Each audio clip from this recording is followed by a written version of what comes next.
to set up a award system, but we don't tell people what it is. We like to Sure. surprise people. Like if you complete the serial killer set, then you get a gold bunny, or but we Absolutely. don't Yeah. usually announce that stuff. We just do it. It's a lot more fun just to wake up and be Well, you guys surprised.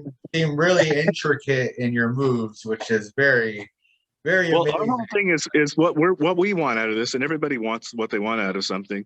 But my motivation is to get closer to my fans and have a more personal relationship without an aggregate, without somebody in between us. So the other project Amazing. we're doing, and my son's kind of Connection. shepherding this project, it's a PFP project called the Light Cult Crypto Club.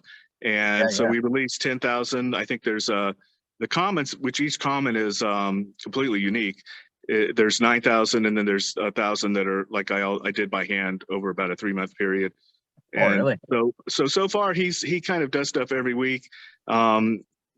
This week and last week he gives people, randomly gives people free T-shirts. Everybody that collected over 20 got a free print. They could pick one of their 20 and have a print made out of it. So I was signing those prints yesterday. We were making these weird light bulbs. They're like double cast. So I sculpted a skull in the shape of a light bulb, but then I encased it in an actual light bulb, or not an actual light bulb, but a resin light bulb. So he's kind of floating inside the light bulb. But so that'll be another giveaway. And then we're going to have like an Easter egg hunt, and we're going to have a surprise thing down in New Orleans. And then we're going to do a pop-up party here we have a storefront here in Beacon. And so we're going to do like a concert and party there only for bulb heads. So it's kind of like, that's going to be our backstage pass. And it's going to let us kind of keep all of our fans together and keep them interested. So what you're saying that's is kind of what I'm looking for some, from all this. Yeah. What you're saying is we got to go get some bulbs after. Right That's what he's saying. That's what he's saying. I was gonna get one last night, but still learning that MetaMask. It's a little tricky here and there. So I got someone from your bulb club helping me. So I'll definitely give them a shout out when they after we're all through with everything. But yeah, I'm very interested in your bulb club. So when I met you at Miami, you said, here, come join this, and we're gonna have a lot of Easter eggs in this. And it seems like you love doing the utility, which is so much fun within the NFT alone, Yeah, that's the great part. Definitely. Well, it's kind of like the NFT is the cost of admission to the concert, but when you get in the concert, something needs to happen inside the concert. You know what I mean? Man, yeah. You need to have some songs or some swag or something. You know what I mean? That's just my point of view. Everybody, it's kind of interesting because everybody can make their own contracts and do their own thing now and approach it and get what they want out of it. And so that's kind of what I'm looking for out of all this. It's a great way to think. Because it does open the doors to so many different opportunities, and being a collector and knowing that you love the airdrops and you love doing these 45s and being a record collector or something like that is just going to bring so much diversity to this app as well. It's going to be, like you said, a little game changing, I think, in a sense. So. But 90% in a very positive way, I think. I'm in Art Basel. I think Chad is going to fly down from Canada, so we're going to try to make it a plan. When I saw you down there, I had you sign multiple things, and I actually had one signed for him, and we sent it out to him, and also for one from Wayne, which helped me complete my serial killer set to help me get that Tricks money, which was very important. So it would have never happened if it wasn't for him. So these guys in our circles, I mean, we just love your art, and we definitely push for it. So it's turned a lot of us into physical collectors as well too now. Like, it's not that I didn't do a little collecting beforehand, but it's definitely grown in the last year, and my collection has certainly grown. Because at home you'd see, but it's definitely influenced me. Sometimes I'll have to show you my collection. It's borders on insanity. I know. That's all right, though. You keep spinning. Yeah, you keep spinning around, and I'm like, oh, look at that piece there. Look at that piece there. Oh, yeah, I'm in the studio now, but like on the next couple of floors up, pretty much everybody, it seems like almost everybody that's released a toy has gifted me one. So I have an insane amount of stuff, but we're trying to expand, and we just bought another property, and we're going to build like more space to show more stuff. And but yeah, it's kind of an ever expanding universe. Anything we're in the middle of a little town called Beacon, and it seems like we have part of the high school. We have a store down on Main Street. We have Yeah, it's like we eat up a lot of space. At some point, we have to go buy our own town or something. I don't know. Well, it almost sounds like you're building your own town down there. I don't know. Yeah.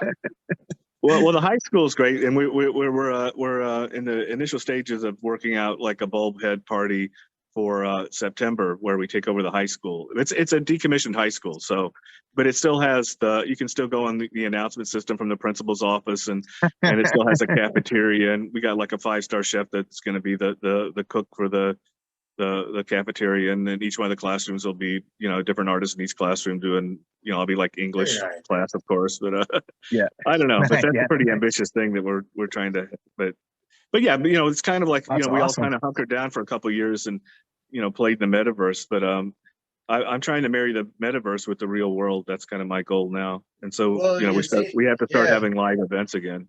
Yeah, Yes, for sure. seems like you're bringing Delusionville, which is going to be cool. Would you bring that into the high school and like make art, or would you have the city called Delusionville if you can, where you live at? Well, the high school, that's just a crazy party, so we're going to involve a lot of people with that, but and we have like a bunch of school buses that we painted, and we'll probably flip Nice. them upside down outside the high school and stuff. And my son's working on the first Bulbhead official party, and I'm just doing like the installation art and stuff for it. I And, know you like to tag up the places you go to. I've seen Yeah. Miami. Oh yeah. Well, that Yeah, wall that I you usually did like down. I don't like to be anywhere where my art isn't. So usually I hit up wherever I'm at, so I can look over my shoulder and be comforted by one of my characters. Sure. Feel at 'Cause when home, you're- right? Because that was quite the wall you put up there when you're down when Blake met you there that week, and is that when you commissioned that wall there, Delusionville? Down in- They asked me to come down and paint the wall. I had painted that wall like 12 years ago, and they Really? kept it for the 12 years, and they finally asked me to do something else there. So Oh, that's good. yeah, Look amazing though. yeah, it was a legacy one before that was the Arts District. When that was just a really sketchy neighborhood, and we used to go to Art Basel, and then a bunch of us graffiti or street art guys would go over to that neighborhood and paint because it was just such a derelict neighborhood. Nobody really cared much what we did. Like one time there was a trailer, and there was a guy sitting on his trailer, and I said, "Hey man, can I paint your trailer?" And he goes, "Yeah, I don't give a fuck." And so I painted his trailer, and I painted the back gate of it, and then I came down, and then somebody had stolen the back gate, I guess, because my art was on it. And then everybody's all furious, and I say, "Well, the guy said I could paint it," and they're like, "What guy?" There's a little guy that was sitting on the trailer, and they're like, "He's not on the fucking trailer. He's a fucking crackhead. You didn't notice him smoking crack?" It's like, yeah, maybe you're smoking something. I don't know. I'm not used to seeing people It smoke is. crack. It is But it was a Miami. crazy neighborhood when we went down there and painted that stuff initially. Yeah. Are we gonna see any more serial killers on? Like a third golden Count Chocolate? Count Oh Chocula? no, I think we're the serial Are you killer down thing on was like that? last year's project. This year, yeah, we have a bunch of new stuff for this year, so I'm not sure That what we're sounds going like to you're go with and fully what we're loaded not to going to go go. with. But Definitely I can't like to wait for complete Rabbit something Grin. and move on. What's that? Rabbit Grin. Can't wait for that. Oh, Been we have a new excited on Rabbit that one. Grin. It's not an NFT yet, but it's No. for Tower Records. They're reopening a store in Brooklyn, and Okay. my very first toy was actually distributed through Tower Records, believe it or Oh, not. nice. And it was before the whole toy culture thing started. It was just sort of it wasn't limited edition or anything. It was just Ronnie Rabbit. And so since they're reopening and restarting Tower Records, they wanted to revisit some of their classic things. And so like the first toy they ever carried was Ronnie Rabbit. The first toy I ever produced was That's Ronnie awesome. Rabbit. So we have a Grin version of it where he's holding a little record and stuff. So that'll come out this spring. But yeah, we may Nice. try to develop some kind of NFT to go with that. I'm not sure. Is there one for Veve at all or no? Yeah. Oh, for Veve? Nothing? Yeah. I think he wants to start with MC Supersize, but I don't know. yes. We're in discussions. He's having a rough ride right now, so he doesn't talk to me as much as he did last year. Well, it's probably going pretty crazy for them, I can imagine. But yeah, MC Supersize would be amazing to see on there. Yeah. Oh, cool. Yeah. We'll make that happen. Yeah, awesome. Yeah, definitely would love to see that on there. Well, we'll definitely hopefully see you in Miami when we come back down there. When for you come sure. back down in Art Basel, you said you'll be down here in 2022. Yeah. I don't know if we're going to be able to bring the Sugar Circus there because we have this giant show that's touring China, but it just got shut down again because they shut China down. Yeah. So we had one big town, and then we have Beijing and Shanghai and some other towns. But then when we finish the tour there, we bring it here. So we're trying to do it at Art Basel, but it may not be next year, maybe the year after. But that'll be like a huge thing. We'll probably have to go Very like cool. with Nana or somebody to give us like 1 million square feet or something. But Do yeah, it.